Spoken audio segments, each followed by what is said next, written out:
Now in this video we're going to address a no start, no crank. I'm James Noble. I'll be your host. Let's get started. First, let's take a look at the electrical center. We're going to pull the cover off electrical center and check our overlayment. First thing we're going to head to is our starter relay. Now what you want to do here is you're going to take and now while somebody else tries to crank it, we're going to just lay our finger on the starter relay and feel and listen for the clicks. Now while you got your help, you can have them hold it in the crank position, get you something, locate your starter, get you something to tap the starter with. Now you give it a pretty solid tap. While they're trying to crank it, it should crank and start. Out here, we'll go ahead and hook up our voltmeter on the 20-volt scale while they're trying to crank it, and this is clicking. We want to see what our voltage is, because if this times one of these posts to get broke, still give you a 12-volt battery reference, but when you go to crank it, it'll go near zero or very low voltage. Now of course it started, so that eliminates everything but the starter. The starter's bad, so we'll need to get a new starter. But you want to be cautious because you'll only get a few more free shots out of this. We're going to pull our starter relay and we're going to check this for voltage. It's coming off this 40 amps. So we're going to take a test light. We're going to hook it to the negative side of the battery. We'll make sure our test light's working. It goes from 40 amp fuse down to 30. So that part is good. Now let's look at our schematic. 30, 85, 30 should be hot in all states. Ignition off, ignition on, and then crank. Now the reason why I do this is to so we'll know that it doesn't fall out through any of the stages. Now let's check pin 85. It should light up when we go to try to start the truck. So that's good too. Now that actually closes the windings on our relay, providing our ground is good. Now the other two that we're going to look at, 86 goes to ground and 87 goes to the starter. So just by switching our ground off our test light to hot, make sure you got nothing that's going to short out when you do that. Now then the other two posts should be, the light should come on all the time. Now 86, which is at the top here, it's ground all the time, so it goes to, I believe it is, let's look at it, schematic, G102. So we should have a good solid ground there. And then 87, which goes down to our starter solenoid, it because of so many windings in the solenoid, we get a good enough ground for our test light. So just by doing this, we have checked all the circuits are good without a load on them. Now if you have any one of these four that doesn't do this step, then we're gonna look at each circuit and see where our issues is going to be. Now with our top left, which is 86, which is our ground, the ground is going to be located just below our manifold.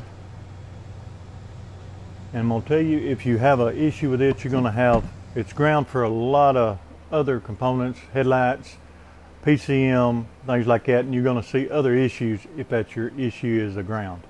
We can take our meter and we can go off 86 and to ground, and we should have a real low resistance. So we won't get much better than that.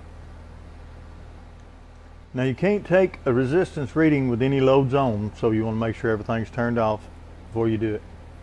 And another thing is you don't want to take your test light and go into the pins. If you can, you want something smaller than the test light or smaller than the pins. That way you don't distort the pins, open them up, then you'll have a another issue with that. Now we're going to take us a 30 amp jumper wire and we're going to jump pin 30, pin 87. Now you don't have to have one like I've got, but you can pick these up about anywhere. You probably have one laying in your toolbox where you've jumped something over, but you need it to handle at least 30 amps, and that means it's going to have a number 10 gauge wire. If you go below that, put a 30 amp fuse, you could get burnt.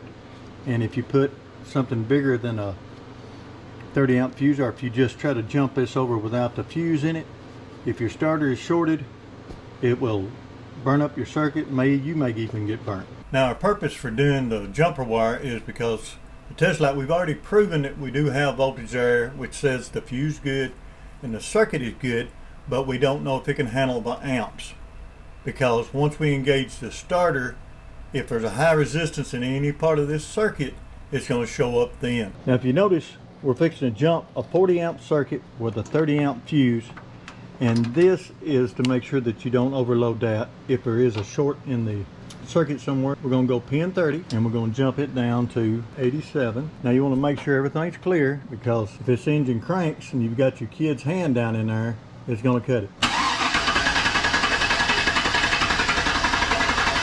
Like I said, we're checking for high resistance. Nothing else, it should click. Now by it cranking like it did, that proves that the entire circuit is good and able to handle a starter load. Now let's say we don't have any power at pin 30. Now while we've got our test light, we'll go ahead and check our fuse. We'll check both sides.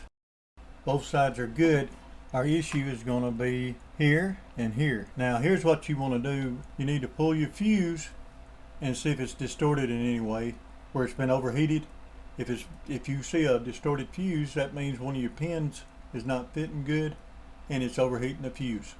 In the unlikely event that your test light doesn't line up on either one of the pins of the fuse, I would still pull the fuse, see if it's distorted, or see if either one of the pins are black. Then we'll go to the next circuit test, which will tell us that the issue is between battery and the engine junction block. Now if your issue was there, you would have other issues in your electrical system, but here's a quick check to just verify that our connection is good. This will cut out a lot of the harness and easy to get to.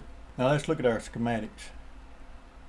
If you'll notice here, we're coming off, the red wire is coming off, which is going to be the smaller of the two wires, and it's connecting into our wiring harness junction block here. Now this has got a splice inside our junction block. So we're going to go to this fuse, ignition C fuse, in our fuse block and see if we have power there. Let's take a look at our overlay. So what we want to do now is check and see if we've got power here, and we do. So that helps us diagnose the rest of the circuit. Now that in turn tells us our issue. If we have no power, that our issue is in this area here. It's very unlikely that's the case, because that's a bar that actually goes across there. It would be hard to burn it in two. So most likely it's got to be a pin fit with your fuse. By doing that, we have checked our harness is good here to here. So the opening has to be in this area here, which most likely it's going to be the pin fit of the fuse. Well, that winds her up. Hope I'll catch you in the next one. Thank you for watching. Just leave me a comment, and if it helped you out, I'm glad to see it. Maybe it helped you out some. Maybe I can ramble on. I don't know. Well, that ends this video for today.